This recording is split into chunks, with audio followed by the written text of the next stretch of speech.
વડોદરા શહેરના નટુભાઈ સર્કલ પાસે આવેલ સિનેમોલ બિલ્ડિંગમાં અચાનક આગ લાગતા અફરાતફરી મચી ગઈ હતી। વડોદરા શહેરના નટુભાઈ સર્કલ પાસે આવેલ સિનેમોલની બિલ્ડિંગમાં લાગેલા મોટા બેનરમાં અગમ્ય કારણોસર આગ લાગી હતી, જેને લઈને બેનરની નીચે પાર્કિંગમાં પાર્ક કરેલી 3 4 વ્હીલર પણ આગમાં બળીને ખાખ થઈ ગઈ હતી। વાસી ઉત્તરાયણની બપોરે સિનેમોલ બિલ્ડિંગના બેનરોમાં આગ લાગી હોવાની પ્રાથમિક માહિતી મળવા પામી હતી। બનાવના પગલે ફાયર બ્રિગેડની 5 જેટલી ફાયર ફાઇટર ઘટના સ્થળે પહોંચી હતી અને ભારે જહેમત બાદ આગ ઉપર કાબૂ મેળવ્યો હતો।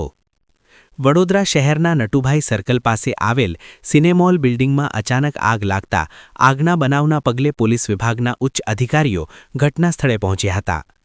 વડોદરા શહેરના નટુભાઈ સર્કલ પાસે આવેલ સિનેમોલ બિલ્ડિંગમાં અચાનક આગ લાગતા ફાયર બ્રિગેડ દ્વારા મેજર કોલ જાહેર કરવામાં આવ્યો હતો, જો કે સદનસીબે કોઈ જ જાનહાનિ થવા પામી ન હતી।